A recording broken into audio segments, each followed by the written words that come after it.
BDS நண்பர்களுக்கு வணக்கம் guys. So இன்றைக்கி என்ன பார்க்க போகிறோம் அப்படின்னு சொல்லி கேட்டிங்கன்னா வந்து கிம் தெங் ரீசெண்டாக பார்த்திங்கன்னா ரொம்ப நாள் கழிச்சு எந்த அப்டேட்டுமே இல்லைன்னு சொல்லிட்டு வருத்தப்பட்டு இருக்கப்போ விட்ட ஒரு விஷயங்கள் தான் பார்த்திங்கன்னா இன்ஸ்டாகிராமில் 1-2 இல்லை கிட்டத்தட்ட ஒரு 12 பிக்சர்ஸ் வந்து விட்டுருந்தார்.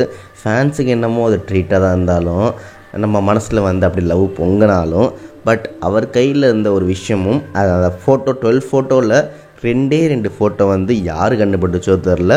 அண்ட் இந்த ரூமர்ஸ் கிளப்புறவன் ஹேட்டர்ஸ் கிளப்புறவன் கையில் பட்டுச்சோ தெரில. அதுக்காக ஒரு நியூஸ் ஷேராகி வந்துட்டுருக்கு. அதை பற்றியும் அண்ட் அது இல்லாமல் ஜேஹோப்போட கான்சர்ட்டோட வீடியோஸ் உங்களுக்கு வேணுமா வேணாமா, இது மாதிரி குட்டி குட்டி நியூஸஸ் நிறைய எடுத்துகிட்டு வந்திருக்கேன், வாங்க பார்த்து தெரிஞ்சுக்கலாம். பட் அதுக்கு முன்னாடி நிறைய வீடியோஸ் இந்த மாதிரி பார்த்து தெரிஞ்சுக்கிறதுக்கும் அண்ட் நிறைய இன்ஃபர்மேஷனுக்கும் மறக்காமல் சப்ஸ்கிரைப் பண்ணிட்டு உங்கள் லவ் கட்டுற லைக் எழுதிட்டு அண்ட் இப்போ ரீசெண்டாக நீங்கள் எதுக்காக எதிர்பார்த்து வெயிட் பண்ணிட்டுருக்கீங்கன்னு சொல்லிட்டு மறக்காமல் சொல்லுங்கள். வாங்க வீடியோக்குள்ளே போய்டும். ஸோ நடந்ததான் என்ன ப்ரோ அப்படின்னு சொல்லி கேட்டிங்கன்னா வந்து ஃபர்ஸ்ட் ஆஃப் யார் யாருக்கு ஜேஹோப்போட வீடியோஸ் வேணும், கான்சர்ட்டில் நிறையா பிக்சர்ஸ் வந்துச்சு. ஸோ அந்த வீடியோ வந்து ஃபுல்லாக போட முடியலாம், கண்டிப்பாக நான் ரீல்ஸாக வந்து போட ட்ரை பண்ணுறேன். யாருக்கு வேணும் வேணாம்னு சொல்லிட்டு மறக்காமல் சொல்லுங்கள்.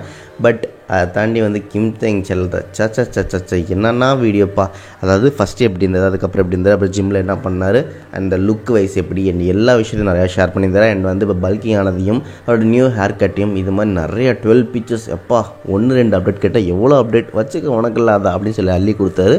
ஸோ அவரை பாசமாக நல்லதை கொடுத்தாலும் உலகம் கெட்டதை தான் பார்க்கும் அப்படின்னு சொல்கிற மாதிரி இந்த ஹேட்டர்ஸ் ரூமர்ஸ் கிளப்புறவன் என்ன பண்ணியிருந்தாங்க வந்து இந்த 12 பிக்சர்ஸில் இருக்க நிறைய விஷயத்தை பார்க்காம 2 பிக்சரில் தான் சம்பவம். அதாவது கேட்டிங்கன்னா அவர் அந்த பிக்சர்ஸை வந்து வேலண்டைன்ஸ் டே சம்திங் எடுத்த மாதிரி இருந்திருக்கும். ஏன்னு பார்த்தீங்கன்னா அவர் கையில் ஒரு பொக்கே இருக்கும், பின்னாடி பார்த்திங்கன்னா ரோஸ் ஃப்ளவர்ஸால் அடுக்கப்பட்ட ஒரு வியூ இருந்திருக்கும். ஸோ அவங்க என்ன சொல்ல வரான்னு பார்த்தீங்கன்னா வந்து அவர் வேலண்டைன்ஸ் டே அப்போ வந்து வீட்டுக்கு வந்திருந்தாராம். ஸோ அந்த வேக்கேஷன் டைமில் என்ன இருக்குன்னு பார்த்தீங்கன்னா வந்து ஜெனி வந்து அவங்களுக்கு ஸ்பெஷலாக கூட்டுற மாதிரியும் அண்ட் அந்த வேலண்டைன்ஸ் டே ஸ்பெஷல் பண்ணுற மாதிரியும் அண்ட் ஸ்பெஷலாக விஷ் பண்ணுற மாதிரியும் அந்த பொக்கே வந்து ஜெனி தான் வந்து கிம் தெங்க்கு கொடுத்துருக்காங்க அப்படின்னு சொல்லி நியூஸ் ஷேர் ஆகி வந்துட்டு இருக்கு.